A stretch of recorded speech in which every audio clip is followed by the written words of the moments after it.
Assalamualaikum warahmatullahi wabarakatuh. Selamat pagi, salam sejahtera untuk kita semua. Bagaimana kabar kalian hari ini? Bu Dini harap kalian sehat selalu dan tetap semangat dalam melaksanakan pembelajaran. Anak-anak, pandemi ini belum berakhir ya. Tetap patuhi protokol kesehatan, jangan keluar jika tidak perlu, dan tetap menggunakan masker saat keluar ruangan. Oke, pada pertemuan kali ini Bu Dini akan menjelaskan materi selanjutnya ya, tentang puisi rakyat. Kenapa Bu Dini beri materi di akhir? Karena sebelum-sebelumnya Bu Dini ingin kalian latihan terlebih dahulu, latihan sendiri, mempelajari sendiri mengenai puisi rakyat, baru Bu Dini jelaskan ya. Apa itu puisi rakyat? Dari namanya saja ya, puisi rakyat. Jadi karya sastra itu ada beberapa ya, ada prosa, ada puisi. Prosa itu ada cerpen, novel. Nah, kali ini kita akan belajar yang bagian puisi. Puisi itu dibagi menjadi dua. Ada puisi baru dan juga ada puisi lama, atau yang sering juga disebut dengan puisi rakyat. Puisi baru itu contohnya bagaimana? Nah, ini contoh dari puisi baru ya, kalian pasti sudah sering baca atau bahkan sudah pernah buat dulu ketika masih di SD. Namanya puisi baru. Puisi baru itu tidak ada aturan, bebas. Nah, beda dengan itu, kalau puisi rakyat itu adalah puisi lama yang terikat baris, bait, dan juga irama. Jadi terikat di sini maksudnya ada aturan, barisnya harus seperti apa, baitnya jumlahnya berapa, dan iramanya harus bagaimana. Nah, Bu Dini jelaskan ya, untuk supaya lebih tahu apa sih bedanya puisi lama dan juga puisi baru. Yang pertama, puisi rakyat itu memiliki bentuk yang tetap. Bentuk yang tetap itu ya bentuknya berbait-bait gitu. Tapi kalau puisi baru bentuknya kan bebas. Ada puisi yang panjang, ada puisi yang pendek, ada yang sampai beberapa halaman mungkin lah. Itu tidak ada aturan memang untuk puisi baru. Tapi untuk puisi rakyat bentuknya tetap. Kemudian terikat dengan jumlah baris per bait. Jadi memang ada aturan ya. Misal satu baitnya 4 baris, satu baitnya 6 baris, satu baitnya 2 baris, dan itu aturannya harus dipatuhi. Kalau misal kamu buat pantun tapi pantunnya 6 baris, nah itu nanti namanya beda, bukan lagi pantun.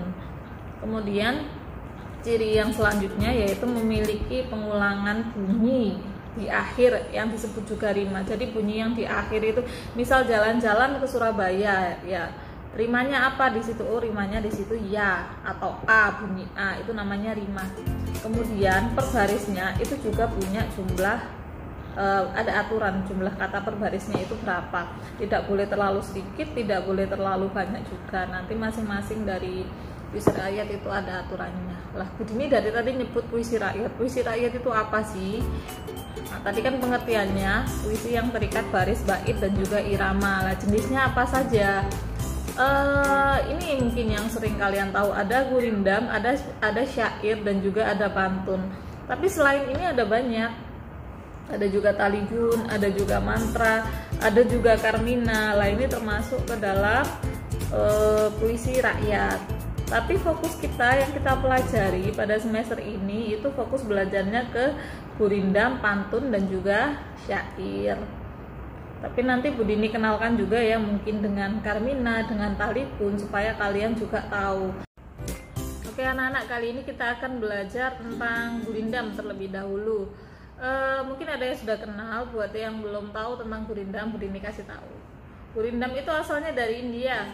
Oh, kok bisa sampai di Indonesia ya? Bisa saja, karena kan zaman dulu itu kan banyak pedagang yang mampir di Indonesia, yang kesini itu tidak hanya berjualan tapi juga membawa budaya mereka, misal dari Arab, dari Persia, termasuk juga dari India yang membawa gurindam ke sini.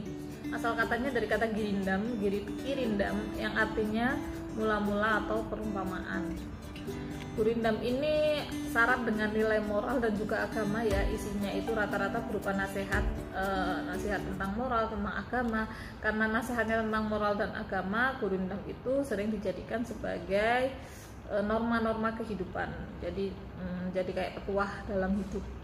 Nah, kita pelajari ya. Jadi dalam setiap puisi rakyat yang akan kita pelajari nanti, kalian wajib untuk hafal ciri-cirinya, mulai dari pantun, syair, dan gurindam. Itu kalian harus hafal cirinya supaya nanti bisa membedakan. Oke, ciri yang pertama, satu bait itu terdiri dari 2 baris. Jadi ingat ya, kalau puisi rakyat itu selalu bentuknya berbentuk bait. Nah, satu baitnya ini namanya satu bait ya. Satu baitnya ini terdiri dari 2 baris dan tidak boleh lebih. Kalau lebih nanti namanya berbeda, bukan gurindam lagi. Kemudian ada aturan juga jumlah kata per baris. Misal kalau ini terdiri dari 10 sampai 14 suku kata per baris. Ngitungnya bagaimana? Misal baris 1 ya, barang siapa hendak bertanya, oh dia sudah 10 suku kata. Baris kedua, maka tanyalah pada ahlinya. Oh sudah, jadi baris 1 dan 2 itu masing-masing 10 suku kata. Nah itu sudah memenuhi syarat dari gurindam, tidak boleh kurang dari ini ya. Kalau misal suku katamu cuma 9, berarti gurindammu tidak memenuhi syarat gurindam yang baik. Yang ketiga yaitu rima bersaja AA, BB atau CC.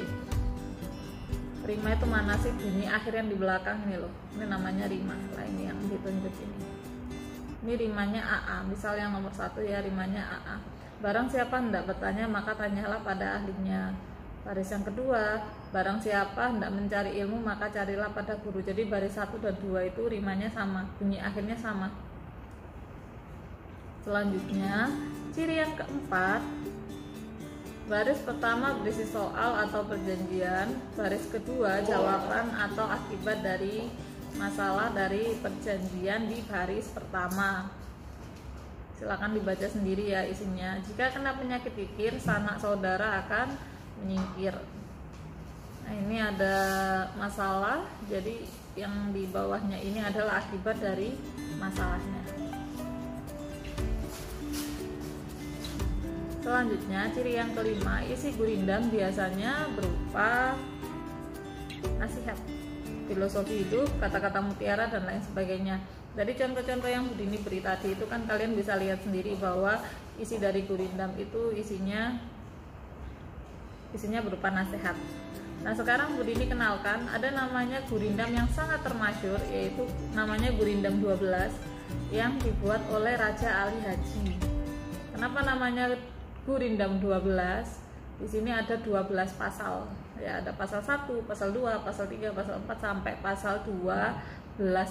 Di sini gurindamnya berupa gurindam berangkai ya. Nah, ini terkenal sekali gurindamnya karena berisi petuah-petuah hidup dari Raja Ali Haji. Nah, itu tentang gurindam. Jadi silakan dihafalkan ya. Tadi apa saja ciri-ciri dari gurindam? Itu harus hafal. Satu bait terdiri dari 2 baris, jumlah sukunya ada 10 sampai 14 suku kata. Rimanya atau sajaknya itu AA, BB atau CC. Kemudian isinya berupa nasihat, filosofi hidup atau kata-kata mutiara. Harap dihafalkan ya, dan jangan sampai lupa.